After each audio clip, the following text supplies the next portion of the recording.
Nous sommes en train d'assister à l'émergence d'un futur prodige. Un joueur de 17 ans qui est en train de secouer la planète football. Formé à la mythique Masia, ce joueur ne fait pas que briller. Il a redéfini ce que pouvait accomplir un ado à ce niveau. Pourtant, à une époque où les jeunes talents explosent chaque semaine. Mais Yamal écrase toutes les comparaisons. À 17 ans et 271 jours, il était déjà à 100 matchs avec le Barça. Mieux que Messi et le suit au même âge. Cet ado affronte des joueurs 2 fois plus âgés que lui qui l'humilient. Match après match, il prouve que l'avenir du football est plus terrifiant que jamais. Mais malgré ça, beaucoup le sous-estiment encore. Et attention à ceux qui le sous-estiment, parce qu'on n'a pas juste affaire à un jeune prometteur. On est peut-être en train de voir naître le futur meilleur joueur de tous les temps. Et ne nous emballons pas trop vite, parce que derrière ces dribbles, ces feintes venues du futur, se cache un garçon qui se bat pour lui-même et pour sa famille. Voici l'histoire incroyable du probable futur GOAT de ce sport.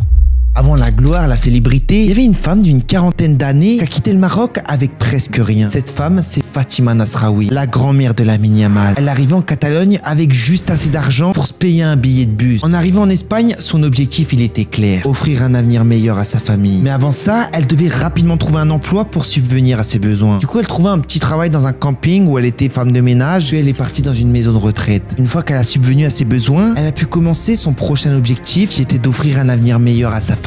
Donc une fois le travail trouvé, un logement décent trouvé, dans un quartier proche de Barcelone destiné aux immigrés, elle a ramené ses 2 fils, Abdoul et Mounir. Ces deux-là ont grandi et Mounir, à la fin de son adolescence, il a rencontré Sheila et Bana, qui elle est guinéenne. Les deux avaient un point commun, ils étaient fauchés. Ils galéraient à payer le loyer. Et à un moment, ils étaient même à 2 doigts d'être expulsés de leur logement. Mais heureusement, ils avaient 2 amis formidables. L'un s'appelait Lamine et l'autre Yamal. Et ces deux-là les ont aidés financièrement pour pas qu'ils soient expulsés de leur logement. Mais Sheila et Mounir, ils avaient rien à offrir en échange. Ils leur ont seulement fait une promesse. Si on a un fils ensemble, on l'appellera comme vous. Et le 13 juillet 2007 était le jour pour honorer cette promesse. Sheila n'avait alors que 16 ans, tandis que Mounir, lui, avait 21 ans. Lamine Yamal, il a toujours été très proche de sa mère. Dans une interview, il l'avait dit qu'il pourrait pas vivre sans elle et qu'il lui dédiait chacun de ses buts et ça ne changera jamais. Et cette interview, c'était juste avant l'Euro et il avait dit que s'il gagnait l'Euro, la première chose qu'il ferait, ce serait d'aller la voir. Et évidemment, quand il l'a gagné, c'est ce qu'il a fait. La mère de Lamine, Sheila, elle travaillait dans un fast-food avant que son fils signe au Barça. Quand il était tout petit, qu'il avait 7 ans à l'époque. Ses parents, ils sont malheureusement séparés quand il était tout petit. C'est pour ça que Lamine, il est parti avec sa mère à Granollers, qui est une petite commune à côté de Barcelone. C'est là-bas qu'il a commencé le foot, le petit Lamine, dans le club local de la commune. Forcément, le gamin, dès ses premières 2 touches de balle, tu vois qu'il a du talent. Il a un don du ciel. Il était au-dessus de tous. Donc forcément, le Barça l'a vite repéré parce qu'ils avaient toujours un œil sur les clubs des communes à côté. Et donc, à seulement 7 ans, il a rejoint la Masia. De base, c'est rare qu'on prenne un joueur si tôt. S'ils l'ont pris si tôt, c'est que dès ses tests d'entrée, il a impressionné le gamin. Il avait mis un triplé. Une fois arrivé à la Masia, son père, il avait raconté un truc en interview qui m'avait pas mal marqué. Il a dit que quand son fils il avait rejoint le Barça, pour la première fois, il voyait d'autres enfants arriver dans des voitures de luxe. Sauf qu'eux, ils avaient pas de voiture de luxe, ils étaient pauvres. Donc qu'est-ce qu'ils faisaient pour pas avoir la teon? Ils quittaient la maison 3 ou 4 heures en avance pour prendre le train parce qu'ils avaient pas de voiture. Et Lamine dormait dans le train avant d'arriver à l'académie. Forcément, c'était épuisant. Mais malgré ça, le petit Lamine, il souriait tout le temps. Mais le Barça, ils ont vite été mis au courant de tous les efforts que les parents faisaient, donc ils leur ont offert une petite bourse. Comme ça, vous vous dites, ils sont généreux le Barça. Mais je pense que quand ils ont fait ça, ils savaient que ça allait être rentable.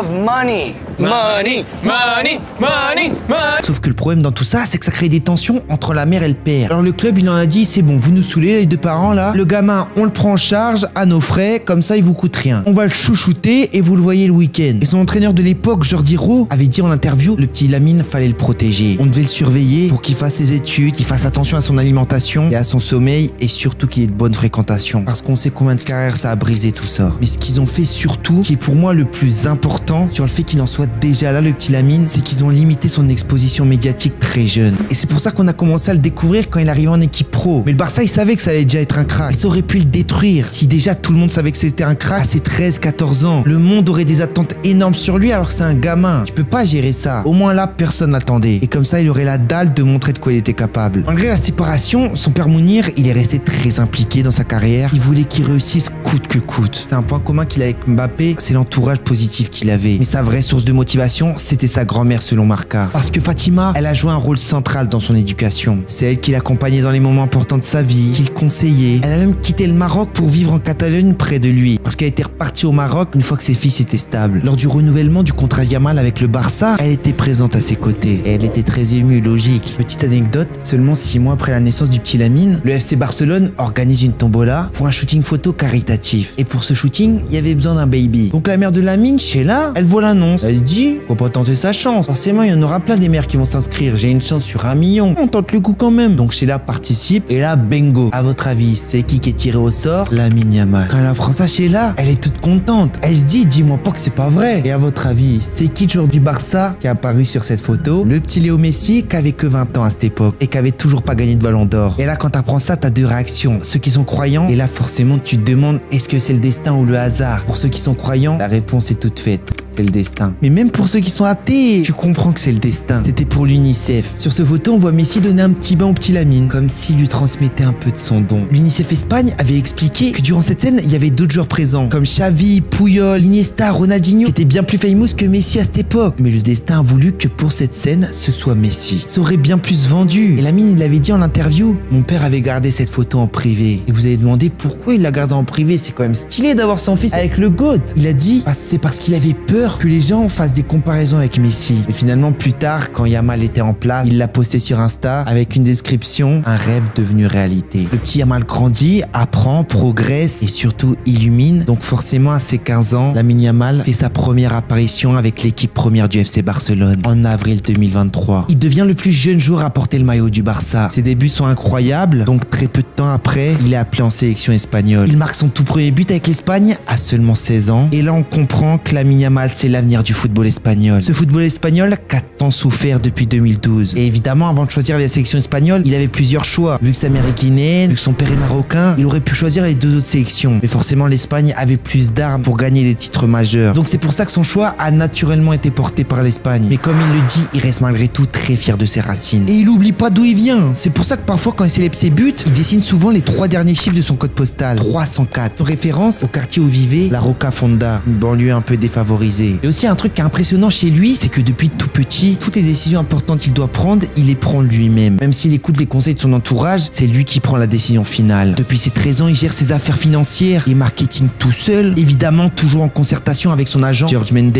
Il a toujours eu une certaine confiance en lui et une personnalité forte. Lamine, il s'est très vite intégré au vestiaire du Barça dès ses premiers jours en pro. Forcément, son surnom, c'était le nouveau Messi. Et ça encore, ça aurait pu lui mettre une pression de ouf, rien que ce surnom. Parce que ça veut dire qu'on a énormément d'attentes sur toi. Et si tu tôles, ça fait mal. Mais grâce à son caractère, ses comparaisons, elles l'ont jamais affecté. Au contraire, ça le motivait le gamin. C'est pour ça qu'à l'Euro 2024, il a été décisif, où il a aidé l'Espagne à remporter le tournoi, elle qui ne l'avait plus gagné depuis 12 ans. Lors de cet Euro 2024, il a été élu meilleur jeune joueur du tournoi en plus de le gagner. À seulement 16 ans, Lamine Yamal avait déjà battu pas mal de records historiques. Primo, c'était le plus jeune joueur à participer à l'Euro. Le gamin a commencé à 16 ans et 338 jours. Deuxio, il est devenu le plus jeune buteur de l'histoire de l'Euro. Le gamin avait 16 ans et 362 jours. Après cet Euro, Yamal, il a confié à Marca s'il n'avait pas percé dans le foot, il serait devenu streamer. Parce que pendant le confinement, le streaming, il s'était vraiment développé sur Twitch. Et Lamine, il a toujours aimé ça, comme la majorité des ados de son âge. Il a dit que s'il n'avait pas percé dans le football, il aurait choisi cette voie. Et après tout, c'est assez compatible, hein. Combien de joueurs de foot sont mis au streaming? Hakimi, Rami, Luis Enrique s'y est mis aussi. Et il explose toutes les audiences, lui, s'y met. Bref, revenons à sa carrière footballistique, où match après match, Lamine Yamal devient encore meilleur avec le Barça, où il impressionne des légendes comme Rio Ferdinand, qui avait été choqué par son calme et qui avait dit qu'il jouait comme s'il avait 30 ans. Lui qui a joué avec le SU, il prend des décisions rapidement, toujours au bon moment. Peu de joueurs peuvent faire ça. Même Rodri, le Ballon d'Or 2024, a été impressionné par le gamin à l'Euro. Lors de la saison 2024-2025, il fait une saison exceptionnelle où il gagne avec ce Barça la Coupe du Roi et la Liga. Malheureusement, il tombera en demi-finale face à l'Inter Milan. Même si personnellement, je trouve ça vraiment dommage cette défaite parce que pour se prendre 5-0 en finale, l'Inter, vous auriez pu laisser le Barça passer. Ça aurait été plus sympa un PSG-Barça. Mais bon, on fait avec ce qu'on a. Malheureusement pour lui, le Ballon d'Or cette année, c'est quick parce que le Barça participera à la Coupe du Monde des clubs. Et même si pour beaucoup, il a été le meilleur joueur du monde cette année, il n'a pas de Ligue des Champions comme Dembouzа. Bref, c'était l'histoire de Lamine Yamal. Et ce qui est assez fou, c'est que je raconte son histoire alors qu'il est encore que mineur au moment où je vous parle. Donc forcément, cette vidéo est courte et c'est fou tout ce qu'il a raconté déjà. Alors j'imagine même pas dans 10 ans où là, je vous ferai une vraie vidéo et là, ce sera un vrai documentaire. Parce que j'espère aussi dans 10 ans que j'aurai step up dans la création de contenu et que je puisse faire un vrai documentaire. C'est pour ça que si vous avez kiffé cette vidéo, n'hésitez pas à vous abonner, à mettre votre petit like, vos petits commentaires. Ça me donne de la sephore, que ça demande beaucoup de travail. Et puis si vous êtes resté jusqu'ici, commentez Rabiot. Comme ça, les gens qui sont pas restés jusqu'ici vont pas comprendre. Pourquoi l'autre commente Rabiot alors que le gars il fait une vidéo Yamal. Bref, c'était Tips. Merci.